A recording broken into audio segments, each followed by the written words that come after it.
جلدی کیجیے امی جان، پہلے ہی مجھے کافی دیر ہو چکی ہے۔ اب آپ پوری چائے کی پیالی پلا کر ہی دم لیں گی؟ کبھی کبھار تو ہلکا ناشتہ کرنے کی اجازت بھی ہونی چاہیے۔ جاوید نے اپنی ماں کے آگے ہاتھ جوڑتے ہوئے کہا۔ امی ہنس پڑی اور بولی، بیٹا کیا دفتر میں اپنے افسروں کے سامنے بھی اس طرح بولتے ہو؟ وہاں تو سر اور جی نہیں سر کے سوا کہ تمہارے منہ سے کچھ نہیں نکلتا ہوگا۔ امی وہ دفتر ہے، یہ گھر ہے، وہاں افسر ہیں اور آپ میری پیاری سی امی جان ہیں، کافی فرق ہے۔ یہ کہہ کر جاوید نے اپنا لنچ باکس لیا اور سلام کر کے گھر سے باہر نکل آیا۔ آج جمعرات کا دن تھا، سڑک پر کافی گہما گہمی تھی۔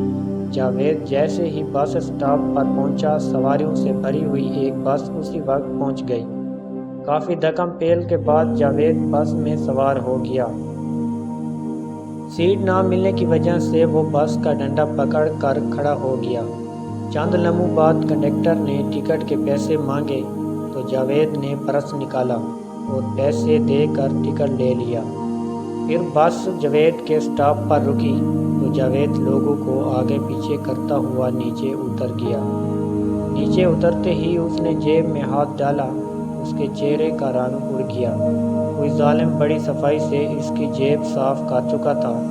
اب اس کو یاد آیا کہ جب اس نے ٹکٹ دینے کے لیے پرس نکالا تھا تو اس کے قریب ہی کھڑے ایک نوجوان کی نظریں اس کے پرس پر تھیں۔ یقیناً وہ ایک جیب کترا تھا، مگر اب کچھ نہیں ہو سکتا تھا۔ جاوید فٹ پاتھ پر کھڑا اپنے نقصان کا اندازہ کرنے لگا۔ تقریباً 600 روپے، شناختی کارڈ اور وہ ظالم پرس کے ساتھ چیک بھی لے گیا۔ چیک کا خیال آتے ہی اس کی نگاہوں کے سامنے رانی کی معصوم صورت ابھر آئی اور اس کی پریشانی بڑھ گئی۔ جاوید ایک درد مند نوجوان تھا۔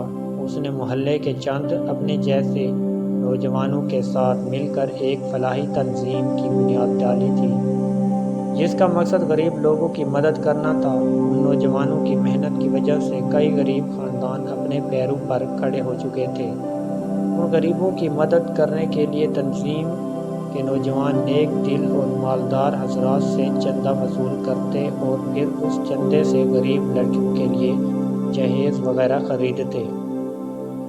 رانی کے والدین بھی غریب تھے۔ جب رانی کا رشتہ طے ہوا تو ان نوجوانوں کو پتہ چل گیا۔ انہوں نے فوراً ہی اس غریب بہن کے لیے چندہ جمع کرنا شروع کر دیا۔ اس دن جاوید نے اسی سلسلے میں ایک سیٹھ صاحب سے چندہ لیا، مگر سیٹھ صاحب نے نقد رقم کے بجائے چیک دے دیا۔ یہ چیک 10,000 روپے کا تھا۔ آج جاوید کو چیک رانی کے والدین کو پہنچانا تھا، مگر پرس کے ساتھ وہ جیب کترا چیک بھی لے اڑا۔ جاوید کو اپنی رقم سے کہیں زیادہ اس چیک کا غم تھا، جو اس جیب کترے کے لیے صرف کاغذ کا ٹکڑا تھا، مگر اس کے نہ ملنے سے رانی کی شادی رک سکتی تھی۔ اسی پریشانی میں 10 روز گزر گئے۔ اس دوران جاوید نے اخبار میں اشتہار بھیج دیا کہ شاید چیک مل جائے، مگر کچھ نہ ہوا۔ رانی کی شادی میں 5 دن رہ گئے تھے۔ لڑکے والوں کا فرنیچر کا مطالبہ جوں کا توں رہا۔ رانی کے والدین کے ساتھ جاوید کی پریشانی میں بھی اضافہ ہوتا گیا۔ ایک روز جاوید اپنے دفتر میں بیٹھا اس سوچ میں گم تھا کہ چپڑاسی نے ایک خط اسے لا کر دیا۔ خط پر جاوید کا نام لکھا تھا۔ جاوید نے لفافہ کھولا تو اچھل پڑا۔ اس میں سے وہی چیک نکلا جس کے لیے جاوید پریشان تھا۔ لفافے میں چیک کے علاوہ ایک چھوٹا پرچہ بھی پڑا تھا۔ جاوید نے دھڑکتے دل کے ساتھ پرچہ کھولا اور پڑھنے لگا۔ لکھا تھا، محترم جاوید انور صاحب، السلام علیکم۔ میں آپ کا مجرم آپ سے مخاطب ہوں۔ آپ کا پرس میں نے ہی لیا تھا، مانا کہ مجھ سے غلطی ہوئی، مگر میں بہت مجبور تھا۔ مجھے رپو کی سخت ضرورت تھی۔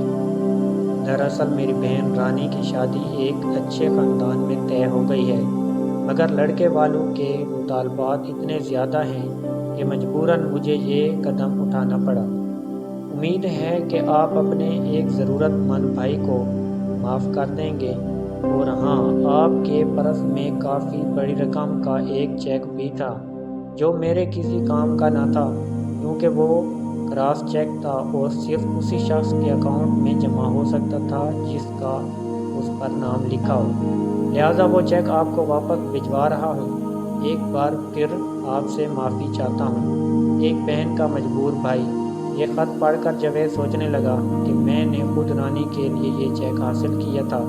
اگر رانی کا بھائی اللہ پر بھروسہ کرتا اور کچھ دن صبر کرتا تو یہ چیک بھی رانی کے کام آ جاتا، مگر اس نے غلط راستہ اختیار کیا، خود بھی پریشان ہوا اور مجھے بھی پریشان کیا۔